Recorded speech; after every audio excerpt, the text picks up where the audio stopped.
एक बार फिर से पवन सिंह की पत्नी ज्योति सिंह का बहुत बड़ा बयान आ गया। जी हाँ, वीडियो को कट मत कीजिएगा, लास्ट देखिएगा, पूरी तरह से आपको हम दिखा रहे हैं, बता रहे हैं। स्क्रीन पे देख सकते हैं कि ये स्टोरी के जरिए इन्होंने डाला है और अपनी बात रखा है। ये लिख रही हैं, प्रिय पति देव, यदि नियति फिर कभी हमें एक ही कहानी में लिखे तो इस बार मेरा नाम अपने हिस्से से मिटा देना, क्योंकि प्रेम की सबसे बड़ी पीड़ा बिछड़ना नहीं होती, किसी के साथ रहकर भी उसके जीवन में अपना स्थान खोजते रहना होती है। इस बार उस स्त्री को चुनना जिसके आने से तुम्हारे दिन पूरे हो जाए, जिससे अपने हिस्से का स्नेह मांगना न पड़े, जिसकी खामोशी भी तुम्हें सुनाई दे। मैं नहीं चाहती कि कोई और भी मेरी तरह अपने ही घर में अपनी मौजूदगी का प्रमाण देता फिरे। अगर प्रेम निभा ना सको तो किसी का जीवन मत चुनना, और अगर निभा सको तो इस बार मुझे मत चुनना। मैं दुआ बनकर रह लूंगी, पर इस बार तुम्हारी कहानी नहीं बनना चाहती। अब कारण आपको बतलाते हैं कि ज्योति सिंह अभी क्यों पोस्ट कर रही है। तो आपको बतला दूं कि जो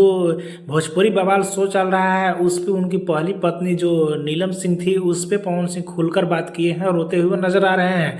उन्होंने पूरा कहानी बतलाया, कैसे कैसे मेरे साथ हुआ और कैसे कैसे वो गुजर गई, और वो देवी थी और एक ही देवी मेरे जीवन में थी, अब नहीं कोई हो सकती है। तो इसी बात को लेकर ज्योति सिंह सुनकर ये बोल रही है, मतलब कि साफ साफ इनका पोस्ट के जरिए कहना है कि जो भटक रही है उनको नहीं देख रहे हैं, जो इस दुनिया में नहीं है उनके बारे में बहुत ज़्यादा चिंता कर रही है, और जो भीख मांग रही है, दुआ मांग रही है खुद की पत्नी होकर, मतलब कि ऐसा सिचुएशन हो गया है कि उनको प्रूफ दिखाना पड़ रहा है अपने ही घर में रहने के लिए, अपने ही हस्बैंड के साथ में रहने के लिए। तो यही साफ साफ कहना चाहती है कि अगर कोई पत्नी उनके घर में ऐसा लड़की देना तो ऐसा देना जो कि अगर वो ना बोले, मतलब कि ये गूंग की तरह अगर रहे, उतना ना बोले, फिर भी भगवान को सुनाई देना चाहिए कि वो क्या चाहती है, वो क्या नहीं चाहती है।